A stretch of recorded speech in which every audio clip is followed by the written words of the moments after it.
Okay guys, ito magbulkit tayo, no. Isa to sa mga gawain pag may e-bike tayo na pinapasada. Okay, gamitin natin yung machine na pangbulkit. Subukan natin isang 5 minutes, tapos saka 3 minutes. So yung e-bike na yan, kailangan i-bulkit, malambot yung gulong. So tanggalin natin, tapos i-bulkit natin. Ilagay muna natin, i-set natin yung machine na ito sa 5 minutes. Kasi yung machine na yan hanggat 15 minutes ang selector, may timer po siya. So ang gagawin natin, kadalasan ginagawa ko dito guys 5 minutes. Tapos pagtapos ng 5 minutes, tanggalin natin, pahingain siya ng pa 1 minute, no. So try natin, i-compare natin yung 3 minutes, kasi yung iba nagsasabi 3 minutes daw pwede na. So ito, unahin lang natin muna yung 5 minutes. Okay, tanggalin ko lang yung gulong, yung e-bike na yan. Tapos saka natin i-testing, tingnan natin kung saan ang mas maganda, yung 3 minutes or kaya 5 minutes. Yung 5 minutes kasi kadalasan ginagamit ko dito pag ako yung mag-bulkit, no, sa mga e-bike. Okay, tanggalin ko lang.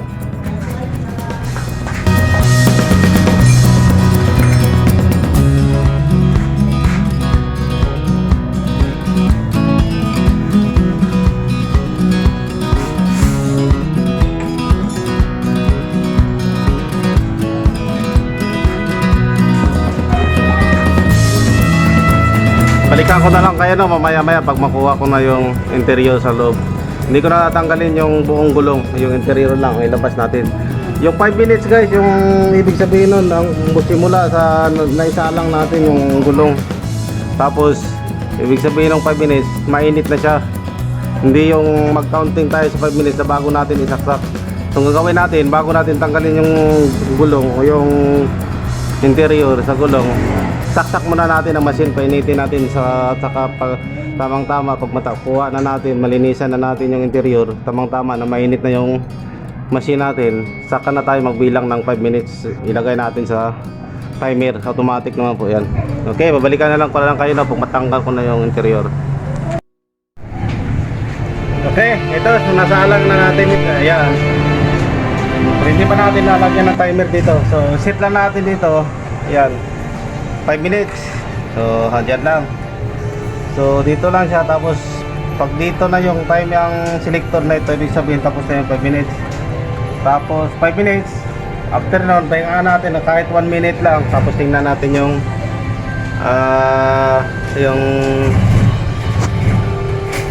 bulkit natin, kung maganda ba tingnan o pangit ba ang pagkaluto. Okay, ito yung gamit natin, automatic po siya na machine. Yan.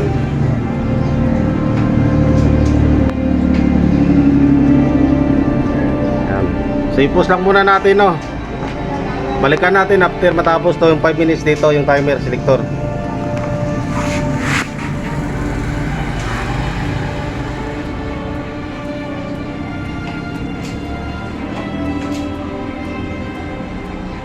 Ulit lang natin 3 minutes.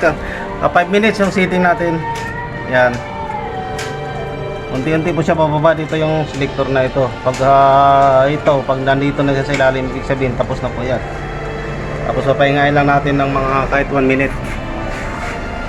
Tapos maya magsubok rin tayo ng 3 minutes lang yung set natin dito.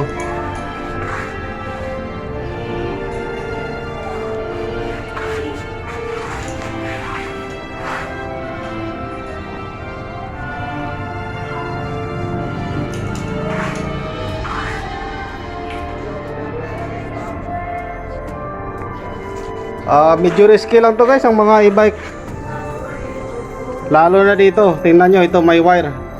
Ang kaya maraming takot din sa paggawa ng bulkit, lalo na pag tanggalin natin, itanggal natin dito, ninuluwagan natin yung nut, tapos bulkit natin. Kasi ito sensitive to guys, ito tikita nyo to, ito yan, wire po yan, papasok po yan sa loob, papunta dito sa controller. Pag ito may maputol dyan na isang piraso, yari na, hindi na ma-under tong dynamo. Kaya ito, minsan ingat tayo dito. Pag e-bike yung binubulkit natin, hindi siya pwede na matupi-tupi palagi dito, kasi mapapasugatan yung wire dito sa loob. Magkakaproblema tayo maaari sa dynamo natin. Kaya medyo kaunti lang ang tumatanggap sa pagbulkit ng mga e-bike guys. Kaya mahal ang bulkit dito ngayon. 50 po yan, 50 pesos ang charge. Pag halimbawa ganyan, isang bulkit. Okay, balikan ko kayo mamaya no, pagkatapos na yung timer natin yan na nakaset. Okay, natapos na yung 5 minutes guys. Ito yan. So, siyempre bunutin natin dito para hindi siya makasaya sa kuryente. Yan. Yan po. Okay. Pahingaan natin ng 1 minute. Saka natin tanggalin dito. Yan. Tapos sunod dito, mag-set tayo dito. Yung 3 minutes, so ito napakalapit lang. So pang dali. Tingnan lang natin muna ngayon. Ilagay natin sa 5 minutes, no. Tapos hintayin natin na makapahinga siya 1 minute or 2 minutes. Pwede na natin tanggalin.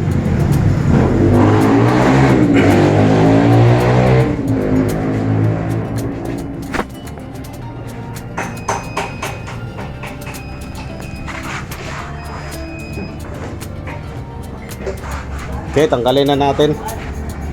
Lagay ko lang yung camera dito para safety.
Okay. Nilagyan natin ng papel para ang purpose niyan hindi magdikit yung pinaka-gum dito sa metal mismo.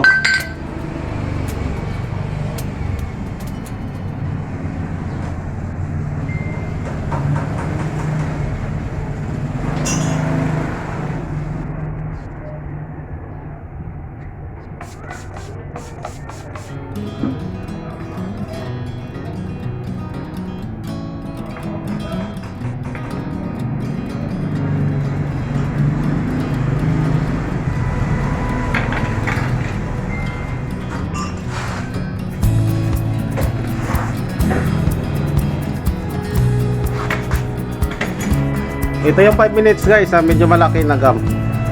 Okay, tingnan natin sa gilid.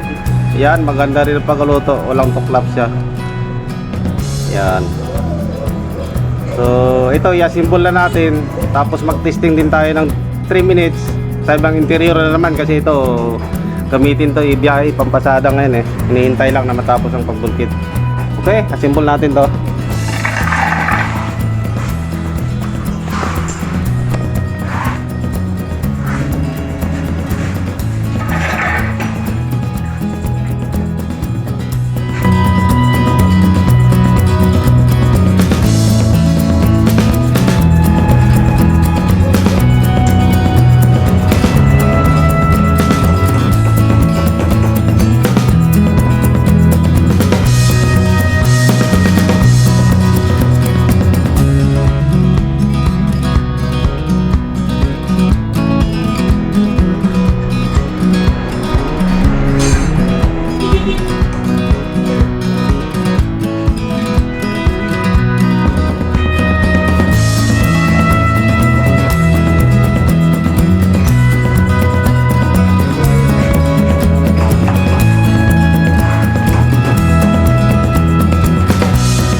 See, the only thing I can see is my own silhouette. I'm getting stronger, step by step. The clock is ticking, but there's no time for regrets. I've been flying from town to town, from London to Taiwan. I've been all around the globe, trying to protect your soul. We are heroes tonight. We will fly above the sky. We are heroes tonight.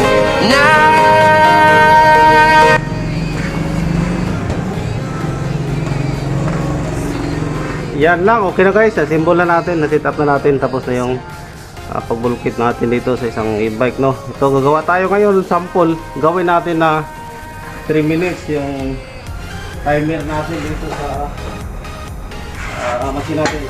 Tapos titingnan natin yung bulkit dito kung maganda ba sa 3 minutes. Tapos liitan lang natin kasi hanggang okay. Initin muna natin to habang linis tayo, nagpe-prepare tayo ng isang interior, no, para sample sa 3 minutes.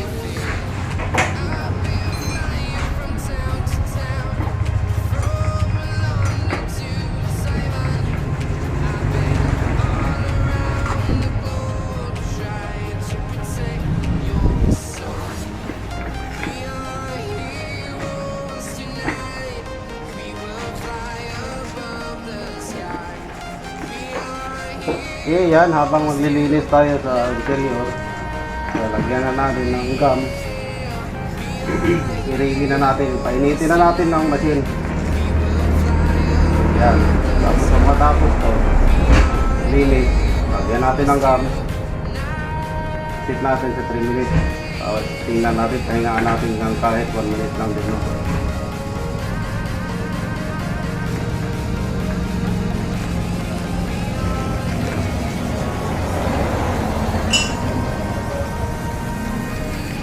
Kailangan malinis para kakapit ng gum. Maliaan siya. Maganda pag may krudo, lagyan mo kaunting krudo. So, ganyan. Okay. Patay ng gum dito. Yan.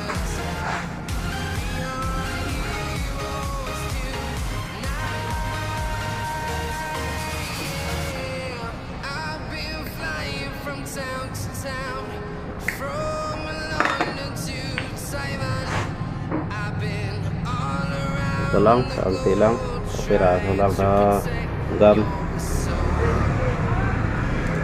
Okay, dikit natin. Lagyan din natin ng papirasong papel.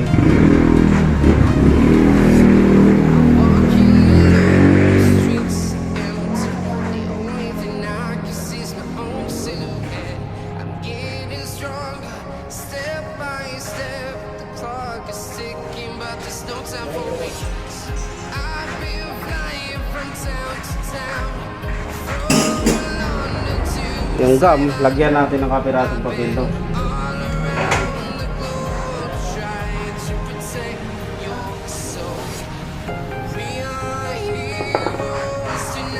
Okay.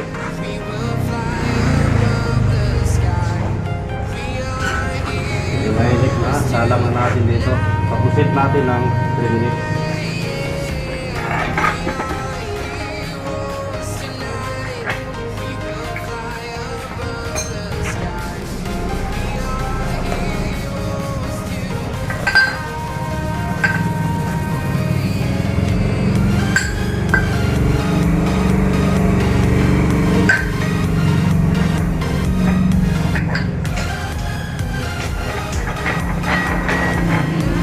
Kita natin.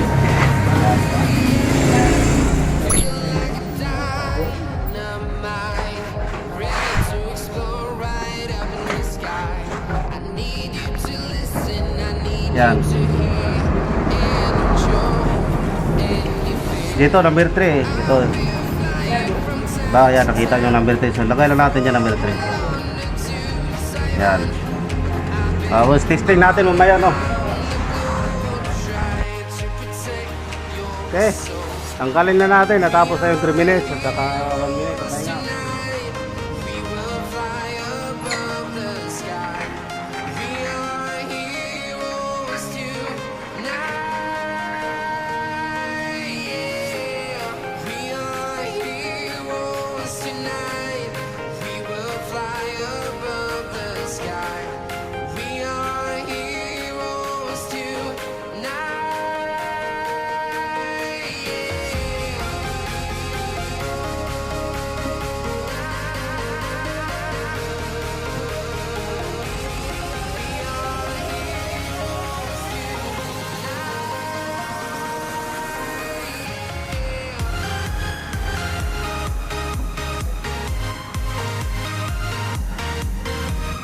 Ito yung 3 minutes.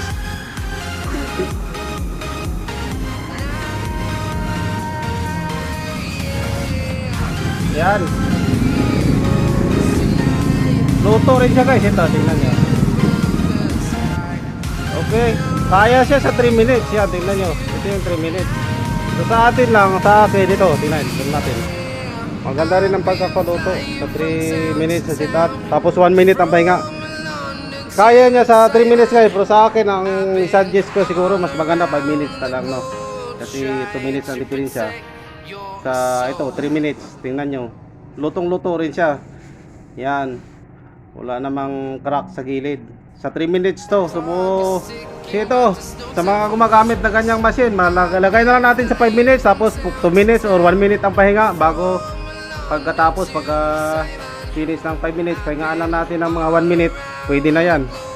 Okay? Medyo sobrang lapit lang kasi ang 3 minutes, tingnan nyo. Lutong-luto siya, pero mas maganda sa 5 minutes tayo mag-sit up. Okay guys, hanggang dito na lang, no? Sa gumagamit ng machine na ganito, mga automatic, lagay na lang natin, mas maganda siguro dyan ng 5 minutes.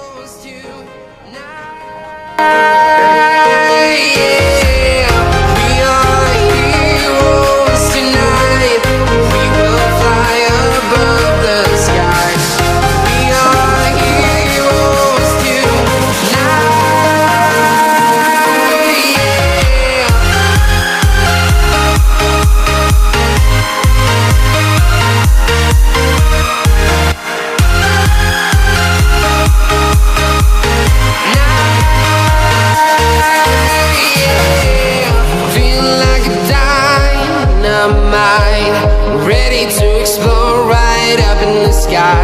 I need you to listen, I need you to hear, and don't show any